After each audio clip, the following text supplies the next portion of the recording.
Ser podcast. Episodio 40. En algún lugar de Lesbos. Hola a todos, ¿qué tal, Nerea? Muy bien, Antonio. Hoy tenemos un arranque con los besos en el centro, cosa que me gusta y además creo que tiene mucha carga simbólica en el colectivo. Sí, porque como siempre a comienzos de diciembre se celebra el Día de la Lucha contra el VIH. Afortunadamente muchas cosas han cambiado en los últimos años, pero Nerea, creo que tenemos que desterrar definitivamente el estigma. Sí, nosotros todavía formamos parte de una generación en la que había muchísimo miedo, muchísima ignorancia alrededor del VIH. Y a pesar de que durante muchos años se ha hecho pedagogía sobre el tema, justo la batalla contra el estigma es la que no está del todo ganada. Pues fíjate que creo que el mejor mensaje para ese destierro definitivo del estigma es la campaña que ha lanzado el Ministerio de Sanidad. Besemos a todas las personas con VIH a las que durante años se les han negado los besos. Un beso a la ciencia, al avance, a la innovación. Un beso al cambio de mentalidad y a la inclusión. Un beso a los tratamientos que hacen que indetectable sea igual a intransmisible. Un beso a las pruebas de VIH. Un beso a la profilaxis pre y post-exposición y a los preservativos. Y más besos a todas las personas con el VIH a las que les hemos negado besos. Ante el VIH la información es importante. Tomar precauciones evita la transmisión. Lo normal. El podcast de Antonio Nuño y Nerea Pérez de las Heras.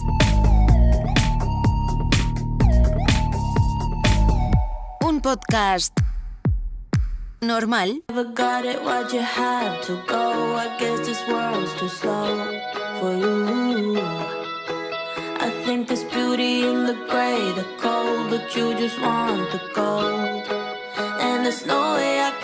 Hace unos días la Federación Estatal LGTBI hacía entrega de los premios Plumas y Látigos.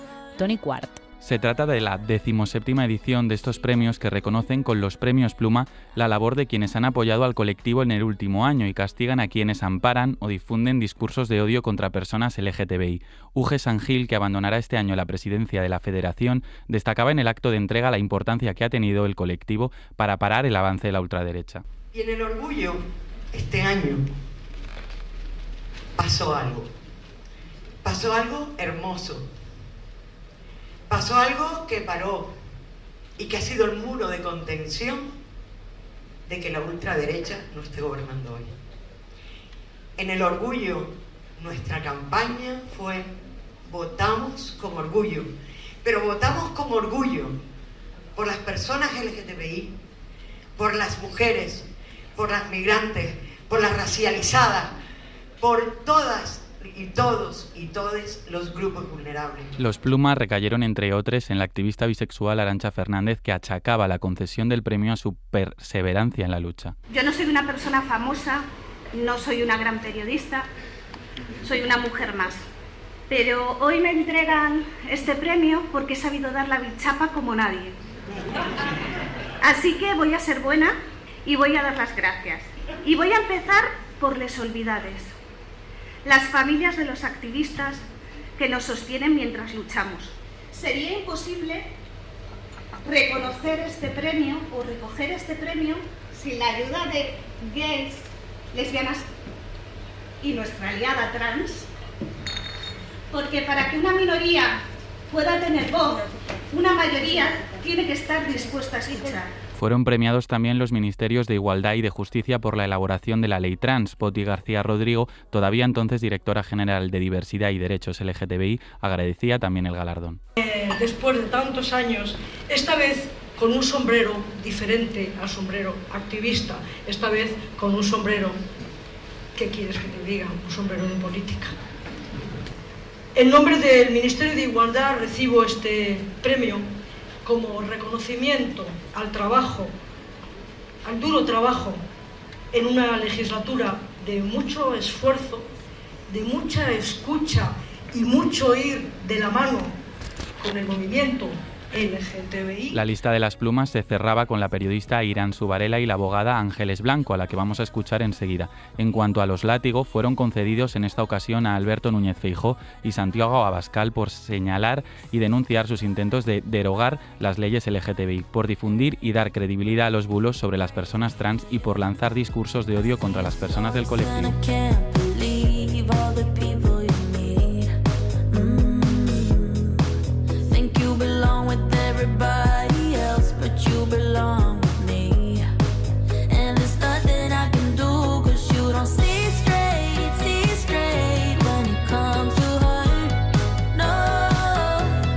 Fue una de las premiadas con los Pluma este año, y cito literalmente a la organización, por su activismo en favor del colectivo de las personas LGTBI+, con discapacidad, y por su lucha constante en favor de los derechos humanos, en especial de los derechos de las mujeres LGTBI+, con discapacidad.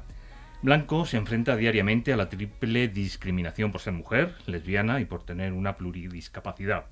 Es abogada y lucha por derribar los estigmas que rodean a las mujeres con discapacidad víctimas de infantilización. Además, Ángeles es delegada de Derechos Humanos y coordinadora de incidencia en Confederación Aspace. Ángeles es todo eso y mucho más. Ha hecho todas esas cosas y muchas más. Ángeles, ¿qué tal? Pues muy bien, la verdad que encantada de estar aquí, dándole voz a las mujeres LGTBI con discapacidad. Si habitualmente, Ángeles, las mujeres lesbianas están prácticamente invisibilizadas, si son discapacitadas, lo están mucho más. Pues lógicamente, porque aquí nos enfrentamos a un eje de opresión más, que es el de la discapacidad. Ya de por sí, nosotras las mujeres con discapacidad no tenemos normalizada nuestra sexualidad, no accedemos a formaciones específicas sobre derechos sexuales y reproductivos, y las pocas que hay nunca abordan la diversidad sexual, con lo cual es una realidad que no se nos muestra como una posibilidad. A ello se suma la falta de referentes, ¿no? Ángeles, yo como discapacitada reciente he utilizado este término y se me ha afeado en redes sociales. Aquí somos muy cuidadosos con las palabras y nos hemos planteado si deberíamos utilizar el término discapacidad o no. Es un término que tú siempre utilizas, ¿no? ¿Por qué? Yo utilizo el término personas con discapacidad porque, si te das cuenta, el énfasis se encuentra en la palabra personas, mujeres, hombres, cualquiera que sea el género, incluso el género no binario, y luego se añade la circunstancia de discapacidad, pero primero se ve a la persona. Hemos hecho ya constar esa múltiple discriminación. ¿Con cuál te tuviste que enfrentar antes? ¿Con la de lesbiana o con la de discapacitada? Con la de lesbiana. Para mí fue un proceso bastante complejo porque yo a veces digo que soy la intersección de la intersección, ¿no? Porque soy una mujer creyente. El hecho de ser una mujer creyente y a la vez ser lesbiana pues fue complejo, ¿no? Porque sentía que tenía que renunciar a parte de mi identidad, ¿no? Y bueno, eso hizo que se retrasara el proceso de reconocimiento, de autorreconocimiento como mujer lesbiana. Dices que eres creyente, ¿eres cristiana? Soy creyente, no practicante, pero soy creyente, sí. Volviendo a tu condición, a tu vivencia, padeces la enfermedad de Scheuermann. ¿En qué consisten? ¿Puedes explicar a los oyentes? La enfermedad de Scheuermann es una enfermedad que lo que consiste normalmente es que los huesos se van deteriorando, y ante un deterioro de los huesos que adquieren niveles de osteoporosis muy grandes, es como si de pronto mis huesos tuvieran una edad de 80 años, pues por el momento no hay otra solución que no sea la sustitución por metal de los huesos. Entonces, básicamente en eso consiste. A día de hoy tengo operada toda la columna, un total de 18 vértebras, también la mandíbula y también un trozo de la parte de la muñeca en el brazo izquierdo. ¿Cuándo fuiste consciente de que la padecías, de que padecías esta enfermedad? Pues tuvo que ser un poco una casualidad fortuita, la verdad. Nunca nos habíamos planteado. Yo siempre había tenido problemas en la espalda, siempre había sido pues con una salud un poquito débil, ¿no? Pero todo parecía dentro de la normalidad. Bueno, ¿qué es eso del término de la normalidad? Podríamos entrar aquí en debate. Pero todo parecía pues como cualquier otro niño o otra niña con o sin discapacidad. Y de hecho estaba trabajando como periodista y tuve un accidente de tráfico por detrás, pero nada, súper leve, típico golpe de semáforo, y en ese momento pues yo decía, bueno, pues me duele la espalda, mucho, me mareo, bueno, tuvieron que llamar a la ambulancia y pusieron el énfasis de el problema no está en las cervicales, sino en toda la espalda. Y yo, ¿cómo que en toda la espalda? Y aquí se descubre y entonces empiezo a estar en tratamiento por la parte de física, que va a ser la que dé causa al reconocimiento. Yo tengo trastorno de ansiedad general de años, pero por el estigma de la salud mental nunca me había atrevido ni siquiera a enmarcarme como mujer con discapacidad psicosocial, porque no quería no poder acceder al empleo y enfrentarme a todas esas barreras que te da las situaciones de salud mental, ¿no? O sea, hasta el momento en el que adquiero la discapacidad física, más que adquiero, que se visualiza, ¿no? Que no pongo en marcha todo el reconocimiento de la discapacidad. Hay un momento determinante cuando tienes 27 años. ¿Qué pasa entonces, Ángeles? El momento de los 27 años es el momento de el antes y el después, ¿no? Para mí, yo siempre digo que hay un antes que es sin discapacidad y un después que es con discapacidad. En ese antes y en ese después, sobre todo, va a ser que de repente yo seguía siendo la misma persona, pero la sociedad no me veía igual. Desde el punto de vista de mi orientación sexual como lesbiana, de pronto pasaba a ser vista como una niña eterna, una niña asexuada.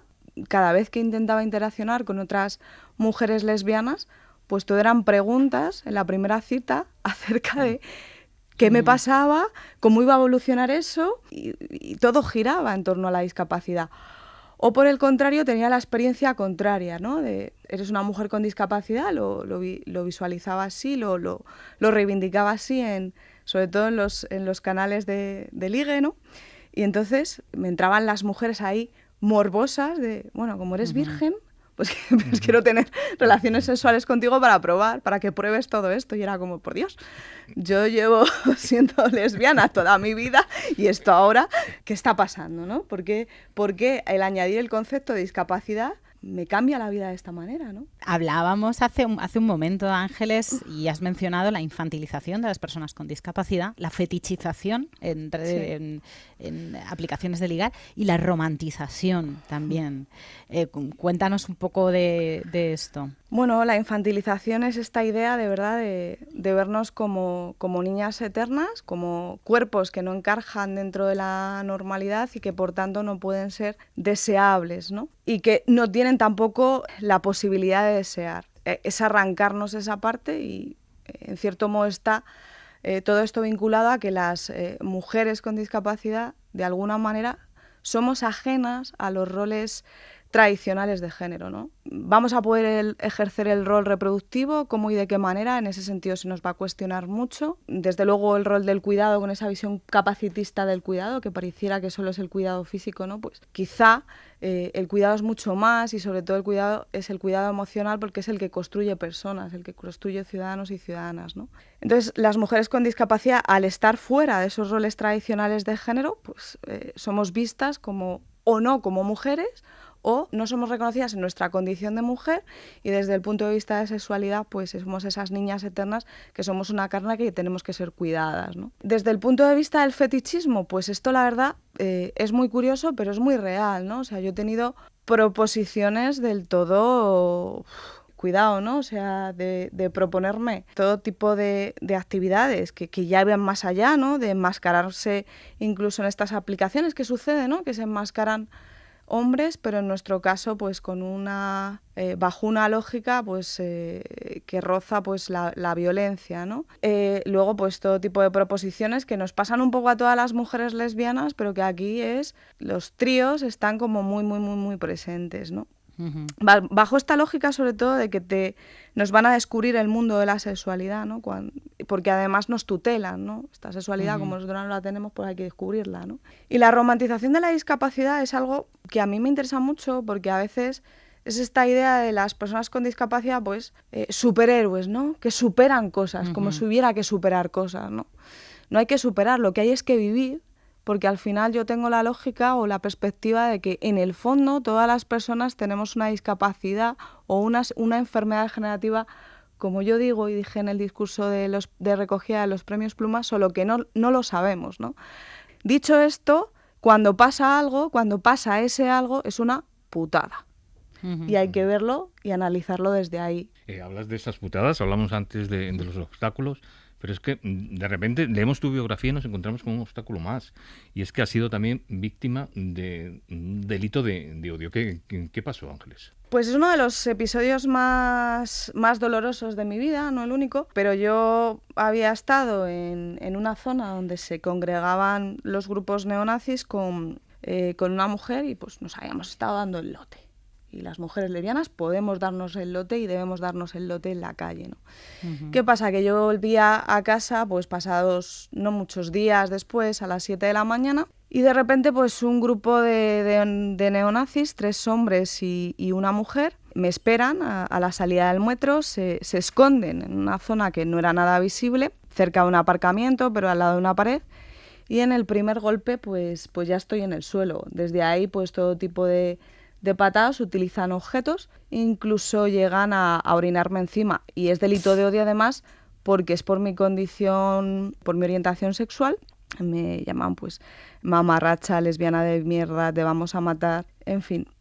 Fue un episodio muy complejo que desde el punto de vista físico pues requirió una recuperación de 6 meses, que eso para curar heridas físicas es bastante tiempo, pero que luego desde el punto de vista psicológico me ha llevado muchísimo más. O sea, yo he experimentado muchas pesadillas durante muchísimos años, y de hecho no ha sido hasta hace un año que he empezado a contar este delito públicamente, este delito de odio, pues porque existe el miedo, queda ese miedo de pueden volver y acabar con lo que empezaron, ¿no? También el mostrar afecto en la calle me ha costado mucho, me ha costado mucho, y para mí tras ese momento viví un proceso de rearmarización nuevamente, pues porque tenía miedo. Ahora, desde aquí, no quiero que se nos vea como víctimas a las personas que hemos vivido delitos de odio, porque eso les da más fuerza. Somos supervivientes de esta situación y lo que hay que hacer es generar herramientas de autodefensa. ¿Cómo se supera este miedo? Pues enfrentándote a él. Los miedos se superan enfrentándote, ¿no? Y generando todas las herramientas que sean necesarias. Yo me apoyé en la psicoterapia y lo trabajé hasta desvirtuar completamente, pues cuando te vienen esos resquicios de me van a pegar o esto se va a volver a repetir, ¿no? Y te vienen esos miedos irracionales, pues hay que trabajarlo desde el punto de vista psicoterapéutico para que tú lo puedas controlar y que eso no te invalide, ¿no? Porque si no, al final es una renuncia como persona y una renuncia que yo no estoy dispuesta a hacer, Has hablado de que fuiste enfermera, que eres periodista. Ahora, sin embargo, ejerces como abogada, además en el campo de los derechos LGTBI. ¿En qué momento decidiste enfocar tu carrera en ese sentido de la abogacía, unirla pues, a lo que es una especie de activismo, que es el nuestro, ¿no? Totalmente. O sea, yo siempre digo que yo hago activismo cotidiano. Pues a partir de la adquisición de la discapacidad, la verdad que tengo que decir que desde el ámbito periodístico no terminaba de encontrar yo pues mi lugar, ¿no? Y adquiero la discapacidad y digo, ¡guau! Esto que ha pasado es muy fuerte, ¿no? Además es que estuve a punto de morir, o sea, en ese proceso, porque se complicó la cirugía, tuve un reingreso en UBI y tal, y dije, no, yo voy a orientar mi vida a lo que verdaderamente quiera hacer, ¿no? Empecé a experimentar, en primer lugar, pues muchísimos obstáculos, muchísimas barreras como mujer con discapacidad, y empecé a autodefenderme, ¿no? Tengo una familia de abogados y me dijeron, pues no se te da nada mal, estamos viendo estos recursos y no están mal planteados. Y dije, bueno, pues ya está, voy a estudiar Derecho YADE, y lo tenía muy claro, ¿no? Me metí a la carrera y yo sabía que me iba a enfocar a la defensa de las personas con discapacidad. Más adelante hago una extensión y digo, quiero defender también a mi otro colectivo, ¿no? Y sobre todo cuando interseccionan los dos, que eso es tremendo, ¿no? La gente muchas veces, o sea, vive institucionalizada y no puede salir del armario. Quiere llevar a cabo, yo no creo en las transiciones porque la gente nace como nace, ¿no? Pero quiere reconocer su situación como persona trans y no puede dentro de su entorno porque depende de su familia, ¿no? ¿Cómo hacemos esto? Entonces decido que todo lo que yo he experimentado pues voy a tratar de ponerlo al servicio, ¿no? Desde el conocimiento de las personas que conforman mis dos colectivos, ¿no? Ángeles, le dedicabas, después de toda esta vida llena de obstáculos que nos has contado, le dedicabas el premio Pluma a tu mujer y a tu hija. ¿Cómo han llegado ellas a tu vida? Hija no, o sea, hija no. ¿Hija no?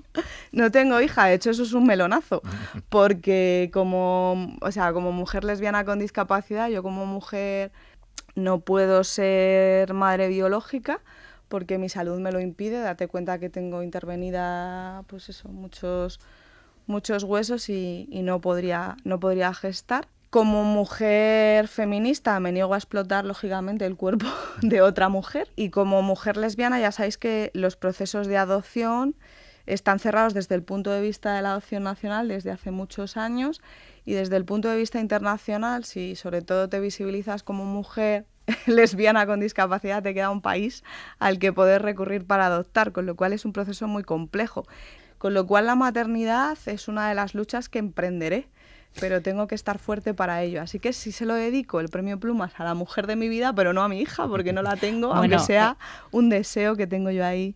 Hablabas antes precisamente de eso, de cómo habías accedido a esa serie de aplicaciones y tal. Por eso, pero ¿cómo llega esa mujer a tu vida? ¿Llega precisamente a través de las aplicaciones? Pues sí, llega a través de las aplicaciones. Y hubo un momento que dije, mira, estoy cansada de explicar en las primeras citas esto de la discapacidad, ¿no?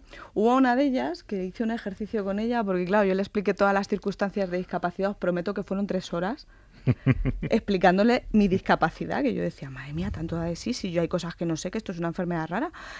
Pero luego ya cuando terminó la cita le dije, mira, te voy a hacer una reflexión. Tú tienes un hijo, ¿no? Tú tienes un hijo de 8 años de una pareja anterior. ¿Qué impacta más? ¿Tu hijo sobre nuestra potencial pareja, que ya te digo yo que no va a ser, o mi situación de discapacidad? Pero sí, la mujer que es ahora la mujer de mi vida, y que por cierto ahora quedo con ella, la conozco en aplicaciones, y yo decidí poner que tenía discapacidad pues para hacer un poquito de filtro y que no fuera ese repregunta constante. Uh-huh. Y la verdad es que esta es una mujer que sí, esta vez sí, sabe algo de esto de la discapacidad, porque tiene una madre que tiene tetraplegia y no le pilla por sorpresa, porque sí que me ha pasado que desde el punto de vista teórico he tenido algunas relaciones, ¿no?, de pareja que me dicen, sí, hombre, sí, mujer, más bien, si esto de la discapacidad la vamos a llevar súper bien. Y pasan los meses y de repente, claro, me da un pico de dolor, vaya por Dios, no puedes ir al cine, que querías ir, tengo unas entradas para el teatro, sucede lo mismo, o llueve y no puedes salir con la scooter porque se moja y te electrocutas. Vaya, ya la discapacidad empieza a ser un problema, ¿no? Y bueno, pues te dejan por discapacidad. Le deseamos larguísima vida a esa relación, Ángeles. Todas las bendiciones y larga vida. Una última pregunta. ¿Crees que es diferente la situación tuya, la que sufren los hombres, con intersección de discapacidad y condición LGTBI? Creo que es diferente, pero también voy a hacer unas reflexiones, ¿eh? O sea, en nuestro caso las mujeres, claro, como nos atraviesa el género, pues enseguida una mujer lesbiana va a asumir que te tiene que cuidar. Cosa que yo siempre digo, los cuidados para los enfermos, y yo enferma no estoy. Nosotras enfrentamos eso, ¿no? La idea de que en algún punto potencialmente me tengas que cuidar. Y ahí está por donde se nos desvirtúa como potenciales parejas. Pero ojo con los hombres, ¿eh? Porque los hombres LGTBI lo que experimentan, lo que hay que desvirtuar es sobre todo que generalmente en el contexto, sobre todo de los hombres gays, el cuerpo adquiere un determinismo enorme, ¿no? Ya de por sí en las aplicaciones reciben todo tipo de insultos, ¿eh? Yo esto, al menos desde nuestra lógica, no lo he vivido, ¿no? Y ahí está, pues, el género nuevamente atravesando, y cómo, pues, parece que solo hay un cuerpo que es el que puede ser objeto de deseo, ¿no? Ángeles Blanco, abogada, delegada de Derechos Humanos y coordinadora de incidencia en Aspace. Pues lo dicho, muchas gracias por tu testimonio y sobre todo, muchas gracias por tu fuerza. Muchísimas gracias a ti y a Nerea, Antonio. Y nada, a seguir luchando. A seguir. Un abrazo, Ángeles. So I get a little drunk and I text you, baby, wondering if you're home, 'cause I need someone right now. And I'm a little numb from the love you gave me. I've been sleeping alone, can't get you off my mind. Just let me hold you tight until we fade away. Porque Normal es solo el programa de tu lavadora. Just let me love you like we'll never fade away. Yeah, fade away. Just let me hold you. ¿Por qué ser feliz cuando puede ser normal? Le preguntó a la escritora Janet Winterson, su madre adoptiva, cuando a los 16 años le dijo que estaba enamorada de otra joven porque la hacía feliz. Cuenta Inés Martín Rodrigo que Winterson decidió utilizar esta pregunta muchos años más tarde como título de sus memorias. Inés Martín Rodrigo, ¿qué tal? Muy bien, además muy contenta de que hayas empezado nombrando a Jeanette Winterson y ese título maravilloso. Qué manera de darle la vuelta, ¿verdad? Sí, sí. Para contar tus memorias precisamente a partir de un hecho tan dramático como que efectivamente su madre considerara que por qué elegía ser feliz siendo lesbiana, etcétera, pudiendo ser normal, ¿no? Acabas de publicar en Debate una homosexualidad propia y antes de seguir adelante, Inés, ¿has encontrado respuesta para esa pregunta? Bueno, pues yo es que lo tengo muy claro. Desde luego, para mí la normalidad es siempre lo normativo, es lo que viene establecido por la sociedad, lo que no se cuestiona, lo que tampoco se elige, con lo cual yo soy feliz y elegí ser feliz hace mucho tiempo. Fui capaz de hacerlo, pude hacerlo, porque no todo el mundo tiene también esa oportunidad y eso hay que tenerlo muy claro. Y elegí ser feliz, ¿no? Entonces, bueno, pues esa felicidad que además vas disfrutando de ella a sorbitos, no pienso volver a renunciar a ella, pero vamos, ni por nada del mundo. Y la normalidad, en este podcast nos hacemos mucho la pregunta, ¿qué es lo normal? ¿Qué es para ti lo normal?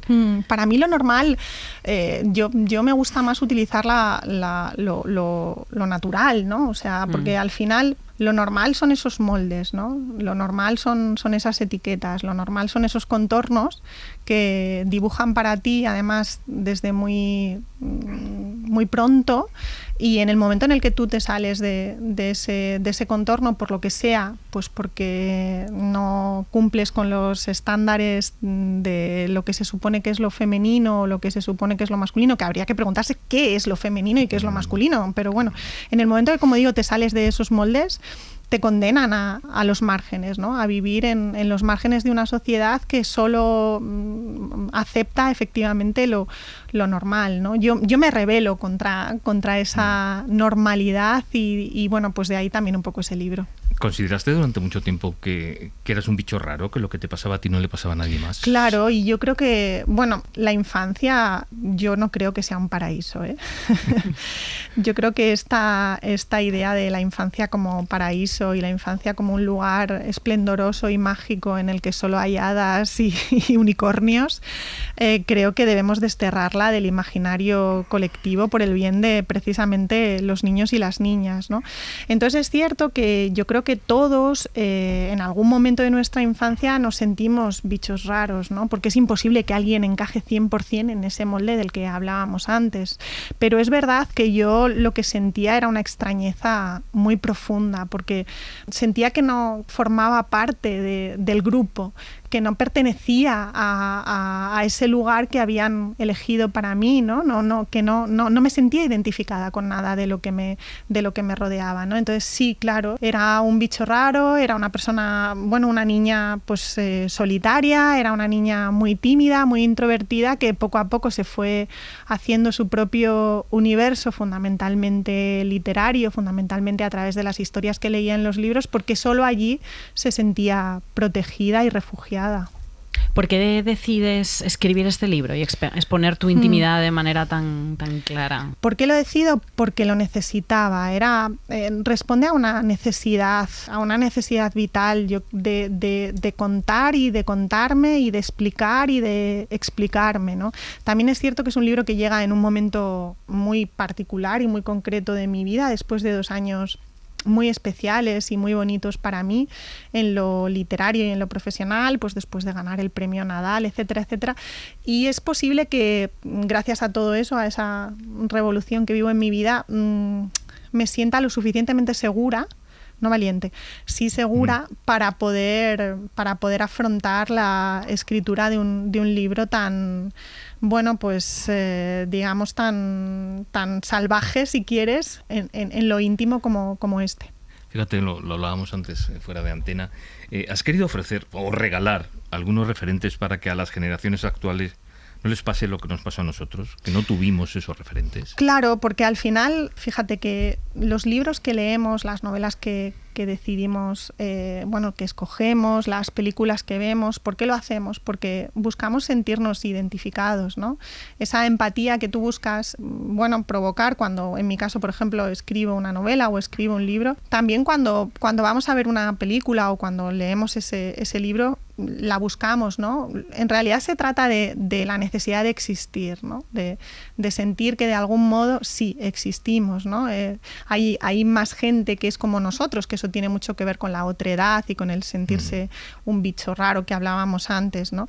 Al final en el libro yo lo que hago es contar todos esos descubrimientos maravillosos que yo fui haciendo, y me gusta mucho cuando ahora de repente llegan las lectoras y los lectores y me dicen que gracias a este libro han descubierto a Mary Oliver o han descubierto a Anne-Marie Schwarzenbach, mujeres maravillosas que estaban ahí, que estuvieron ahí siempre, pero que no formaban parte del canon. Aquí lo hemos hablado unas cuantas veces, para las mujeres lesbianas de nuestra generación, tú creo que eres del 83, yo soy del 82, no había referentes claros. ¿Qué se hacía cuando no había referentes? Nos los inventábamos. Claro, imagínate, ¿no? Sobre todo en España, yo lo pienso mucho, ¿no? Y digo, a ver, ¿quiénes han sido las lesbianas del mundo de la cultura en España, en nuestro país? Es que a mí me cuesta mucho... Gloria Fuertes, pero está muy estereotipada. Pero de una también, manera, claro, sí. Eso, que respondía a un estereotipo muy grande. Maritrini, el otro día descubrí que su pareja durante muchísimo tiempo falleció hace muy poquito, y en los obituarios que se escribieron sobre ella la describían como la secretaria personal de Maritrini. Oye, o sea, a estas alturas de la historia, a estas alturas de nuestra historia. Es verdad que España es un país muy particular, que nuestra historia reciente todavía tenemos que ser conscientes de que es muy dramática y hasta hace bien poco está vigente una ley. Cuando digo bien poco me refiero a bastantes décadas, pero si lo analizamos con el peso y el poso de la historia es relativamente poco. Como digo, una ley de vagos y maleantes que llevaba a los homosexuales a la cárcel y a veces, pues a la muerte también, ¿no? Entonces eso ha pesado mucho y yo lo entiendo, ¿eh? Escribe sobre la importancia de las palabras, del lenguaje y del daño que pueden hacer esas palabras. ¿Cómo llevabas tú cuando oías que cuchicheaban a tus espaldas, si no te lo llamaban a la cara, eso de marimacho? Bueno, es que ni siquiera eran cuchicheos, ¿no? Eran directamente insultos y nada velados, ¿no? Porque además los niños pueden ser muy crueles porque están, digamos, parapetados tras el velo de la inocencia, que hace que no se den cuenta, que no nos demos cuenta del daño que pueden hacer a un amigo o a una amiga por una palabra que han escuchado en casa, con lo cual la responsabilidad ahí está en los padres, ¿no? En los padres, en las madres, en las abuelas, en los abuelos, en los tíos, etcétera, etcétera, en su entorno familiar, que en aquel momento, en alguna conversación aparentemente banal, durante la comida o antes de echar la siesta, pues fíjate, Inés, la marimacho esa. Y todo eso, al final, el niño o la niña lo repite, ¿no? Entonces, cada vez que escuchaba aquel marimacho me iba haciendo más pequeñita, pese a que nunca renuncié a hacer lo que a mí me gustaba, ¿no? Porque yo soy de un pueblo pequeño de Cáceres, en el que los carnavales son una fiesta muy, muy tradicional, y yo todos los carnavales me disfrazaba siempre de lo que quería, que era o Superman, o el Capitán Garfio, o Peter Pan, o nunca sucumbí a tener que disfrazarme con toda la potencia de ese verbo, ¿no? que tiene en ese contexto, de lo que no era, de lo que no me gustaba, ¿no?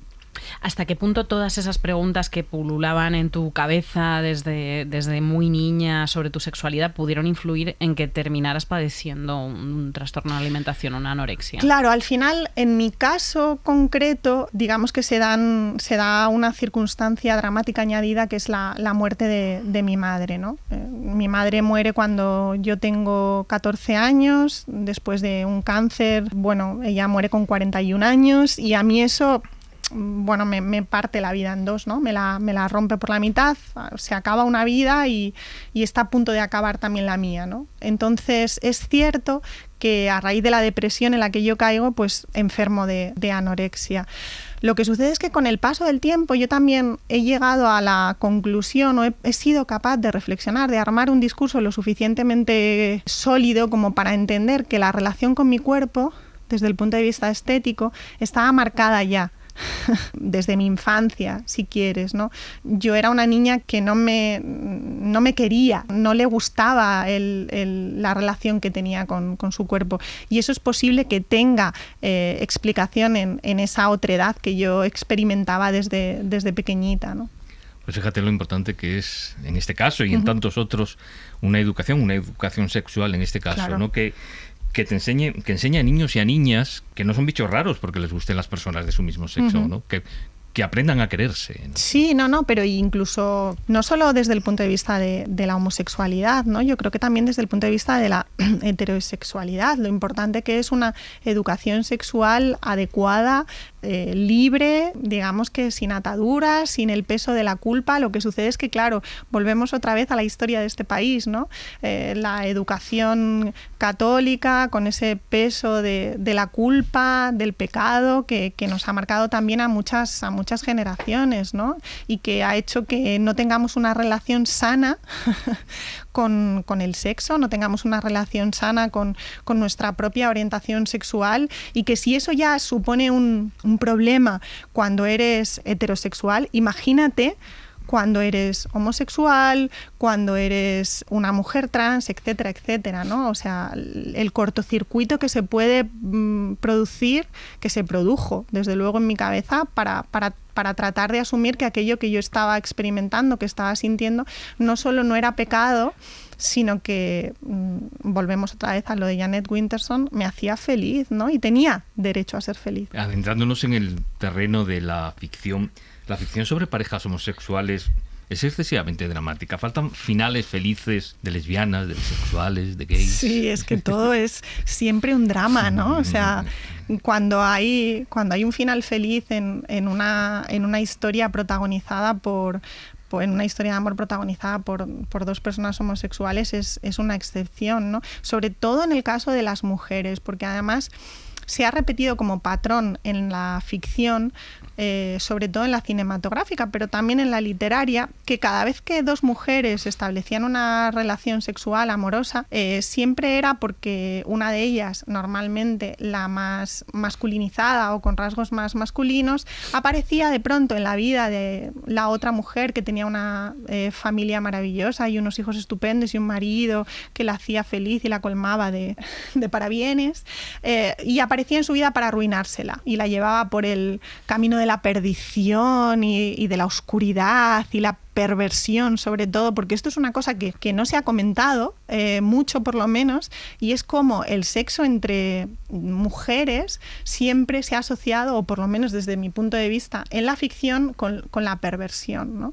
Con la perversión, no con lo erótico, sino con lo pornográfico, y detrás hay toda un discurso, yo creo, muy potente de ese heteropatriarcado que nos tiene tan, iba a decir, esclavizadas,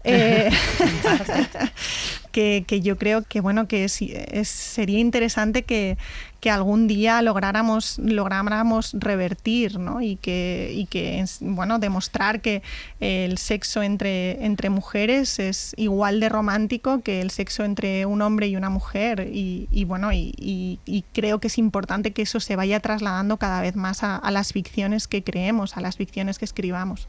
Inés Martín Rodrigo, muchas gracias por este testimonio, una homosexualidad propia, una reivindicación de la identidad lésbica a través de sus referentes culturales, publicado por Destilo. Muchísimas gracias, ha sido un placer de charla.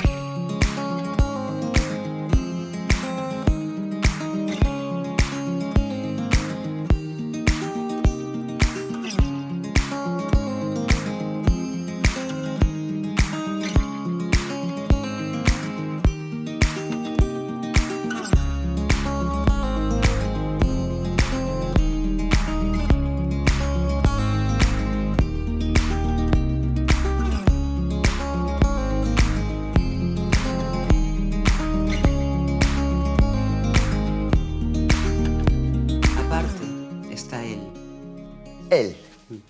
Estoy hasta el coño de él. María, son muchos años y es una... María.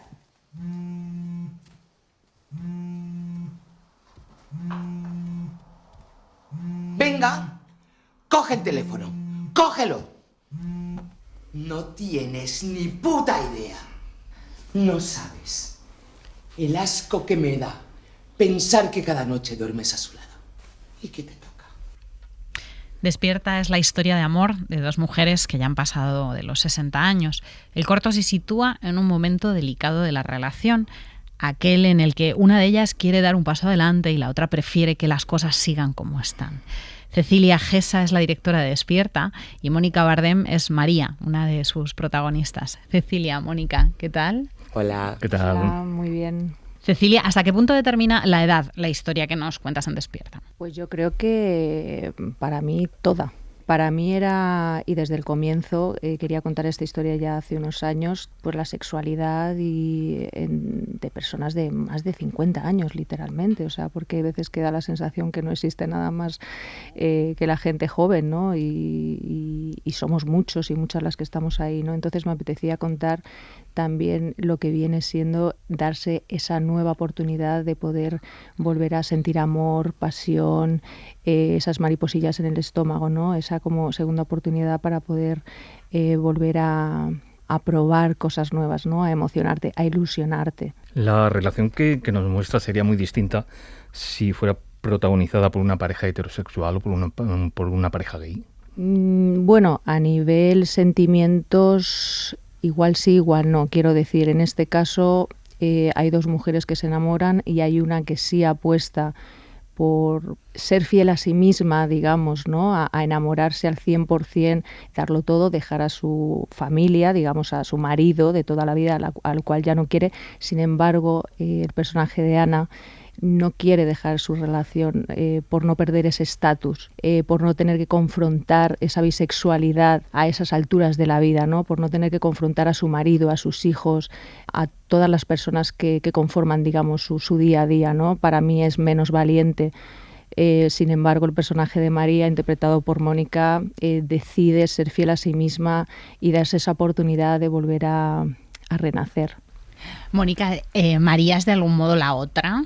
Sí.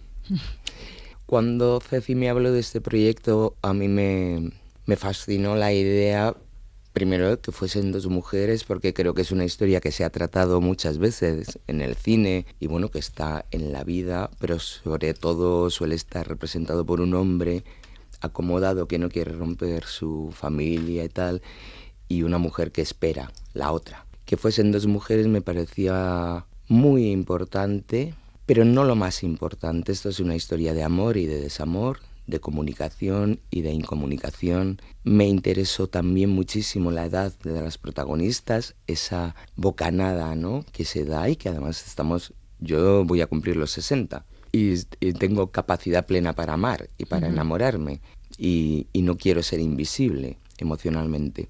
Y aparte de ser una historia de amor, es una historia de amor a mí misma, a María. María tomó una decisión. Y es una historia de amor propio. Ya no voy a aguantar más. No me creo más promesas.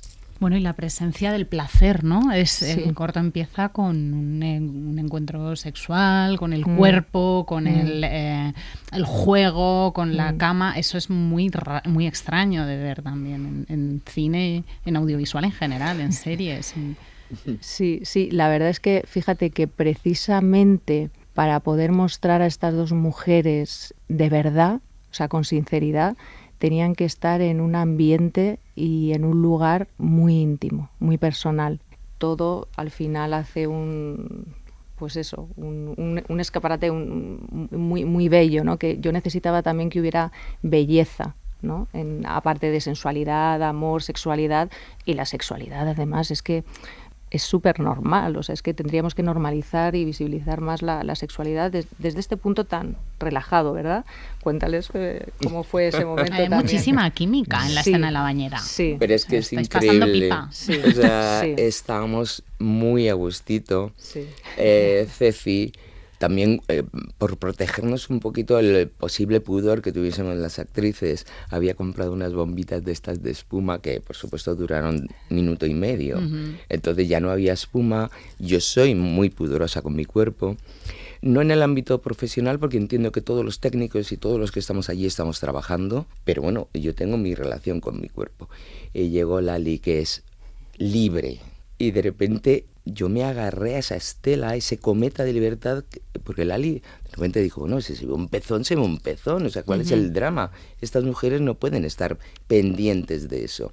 Y entonces nos lo pasamos bien, en el sentido de que, primero, os lo pasasteis muy bien. O sea, se dieron más besos de los que realmente yo pedí. O sea, empezaron tímidas y acabaron que dije yo, déjalas. Es que era una maravilla. Aparte que descubrimos, claro, yo puedo conocer a una actriz, pero yo no la he visto desnuda nunca. Entonces descubrimos que las dos teníamos mariposas tatuadas. Sí. Y entonces fue como el juego de la mariposa.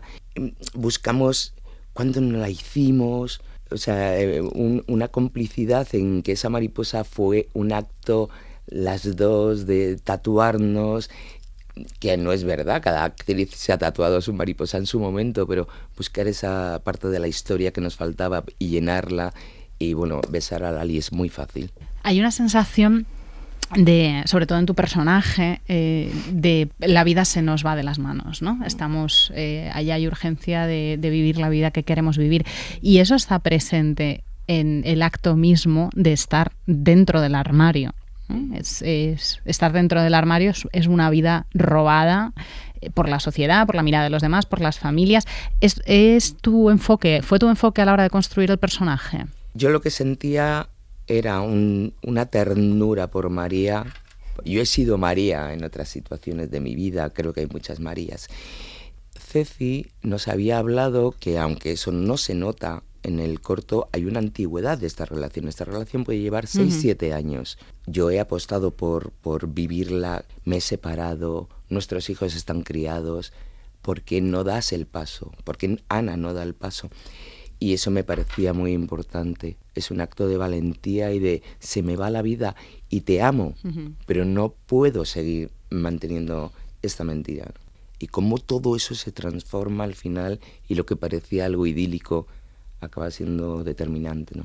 Fíjate, Mónica, en relación con algo que decías antes, yo creo que simplemente con pronunciar el apellido Bardem uno tiende a hacer una referencia, y es que has comentado que una de las cosas que aprendiste de Pilar, de tu madre, es que ella te enseñó que a la hora de interpretar miraras dentro de ti misma porque todas las mujeres están en ti. María estaba ahí también, estaba esperando su momento, María. María ha sido protagonista de mi vida hace muchos años, pero yo he sido María en algunas ocasiones. Sí, esas cosas esos regalos que me hizo mi madre, que son frases que si las pronuncias tardas 30 segundos en decirlo. Cuando digo, mamá, ¿cómo puedo hacer este personaje? Me dijo, mira dentro de ti, están todas, la más cruel, la más sucia, la más limpia, la más dulce, la más sumisa, la más canalla, la más... Y ya, que me emociono. Normal. Podría ser, da para, claro, viéndos y escuchando y viendo el corto, daría para largo, ¿os apetecería hacer sí, sin duda, largo? Sin duda. Y yo creo que es casi una necesidad, ¿verdad? Conforme siento yo que vamos avanzando en el tiempo con la visibilidad por parte de otros, quiero decir, con el feedback de otros, ¿no? Como que hay muchas cosas que se pueden contar de esta historia, ¿no? Muchas situaciones. ¿De dónde vienen, sobre todo? A mí, cuando tengo amigos o conocidos que han visto el corto y les ha gustado y me comentan, pero vuelve, para mí, no. No. Pero me parecería más interesante que este fuese el colofón de la historia y contar como estas dos mujeres con una vida más o menos clásica, estable, casadas con sus hijos, de repente esa vida matrimonial deteriorada les despierta entre ellas una pasión que no deben controlar. Y como esa historia de amor nueva, sorprendente, me imagino que desde el estupor, la sorpresa y tal, se deteriora también, ¿no? Por una descompensación de entrega. fijaos que en el corto se dicen muchas cosas con palabras, pero yo creo que hay un elemento fundamental que son las miradas. Las miradas de Mónica y de Lali dicen casi más que las palabras. ¿Cuál es la importancia de ese lenguaje? Para mí todo. O sea, de hecho, desde un principio, inclusive antes de tener el texto, o sea, yo tenía muy claro que quería que fuera, que no hubiera casi palabra, fíjate, que no hubiera casi música, de hecho no hay música tampoco, o sea, era el silencio, las miradas y esos pequeños detalles, pero sobre todo, ¿sabes cuando se calla por no decir mejor nada porque sabes que luego te vas a arrepentir? Pues para mí hay mucho de eso durante todo el cortometraje, ¿no? Y sí, y luego, claro, por supuesto, quité texto, quité cosas que íbamos a rodar porque digo, es que no me hace falta más. Y sí que es verdad que ambas dos tienen tanta fuerza en la mirada, o sea, en los gestos, esos rostros que muestran tantas vivencias. O sea, para mí, insisto, o sea, hay mucha belleza, pero sobre todo hay unas miradas que traspasan, sobre todo por parte también de Mónica. Y luego hay una cosa muy curiosa, que Mónica se sorprendió cuando vio por primera vez el cortometraje, y empezó a indignarse por las miradas y las reacciones de Lali en la cama mientras ella le preguntaba si se iban unos días de vacaciones. Y esas reacciones fueron muy buenas, porque que la propia actriz se sorprenda de ese tipo de cosas, o sea, quiero decir, eso también a mí me dio un baremo de decir, está conseguido, ¿sabes? O sea... Casi de verdad. Sí. No, yo cuando he visto con Lali el corto, nos fuimos a Cáceres, a un festival de cine y tal, y la tengo a mi lado, cuando veo sus caras, la llamo sinvergüenza. Pero ¿cómo eres tan sinvergüenza? ¿Pero cómo te atreves, zorra? O sea, claro, porque lo que había era mucha escucha. Y lo que dice Ceci, o sea, sé que voy a explotar, pero sé que me voy a arrepentir si lo digo. Y entonces las dos estamos ahí midiéndonos hasta que, bueno, en mi caso, digo, voy a explotar porque no puedo más, pero hay mucha escucha y como si realmente lo que estuviésemos oyendo fuese por primera vez, pero a la vez como muy manoseado ya. Como ya me lo has dicho 1000 veces. Cecilia Egesa, Mónica Bardem, muchísimas gracias y muchísimas felicidades por Despierta, que es una joyita. A vosotros, gracias.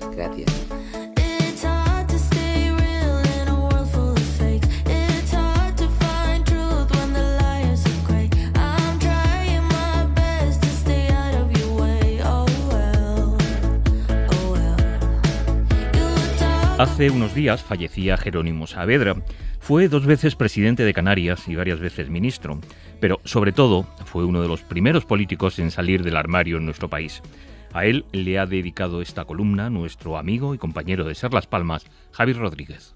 Sentado en la silla de ruedas, pero con un bastón en la mano, como Bernarda Alba o como Antonio Gala. Así iba últimamente siempre Jerónimo Saavedra. Quién sabe si lo hacía por necesidad o como la señora Gala, con el propósito de ir siempre tocando madera. Así me lo encontré la última vez a la salida del auditorio Alfredo Kraus, justo en la sala que lleva su nombre, alabando a la orquesta y a los músicos y maldiciendo a los taxistas, porque en Las Palmas de Gran Canaria, decía, no hay quien encuentre uno, ni siquiera don Jerónimo Saavedra. En la política y en la cultura lo fue todo, pero Jerónimo también fue, y sobre todo, un mariquita, la palabra que él siempre reivindicó. Y ahora que le escribo sin las urgencias de la muerte, en este obituario que debe ser más bien un mariconario, me gustaría reivindicar al Jerónimo Saavedra que nunca escondió la pluma, que decidió ser siempre él y siempre libre para siempre a pesar de todo y de todos, abriendo camino a quienes llegamos después. Reivindico finalmente al hombre enorme que, sin embargo, se deshacía en diminutivos, que al entrar en la sala pedía una sillita y que al acabar el almuerzo pedía un dulcito. Cuando le conocí hace 10 años en La Palma me dijo: «Uy, mira qué guapo es el cristalero». Y con ese Jerónimo me quedo, con el artista, con el socarrón, con el que sembró libertad y dignidad en ese templo de las maricas que es el Parque Santa Catalina, desde entonces y para siempre, también en todo un país.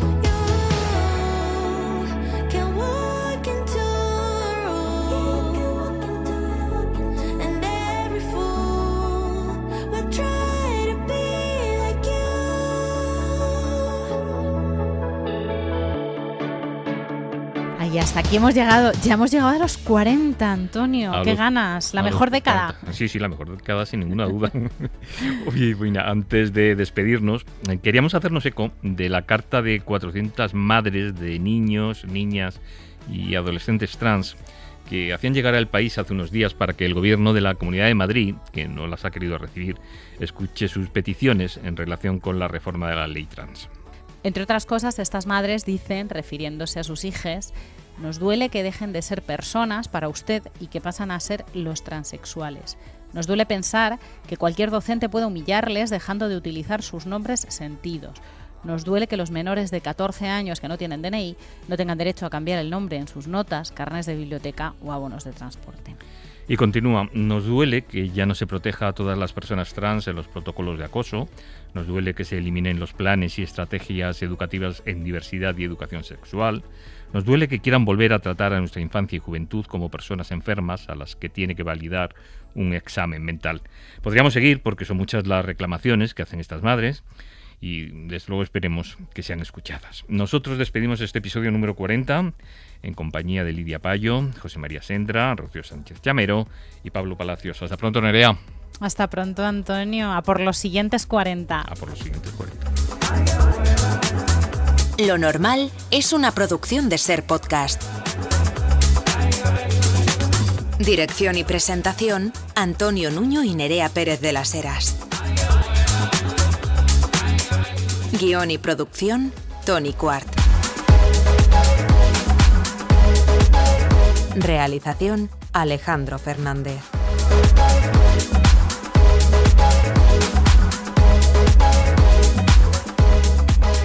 Para no perderte ningún episodio, síguenos y suscríbete en la aplicación y la web de la Cadena Ser y en todas las plataformas. Cadena Ser.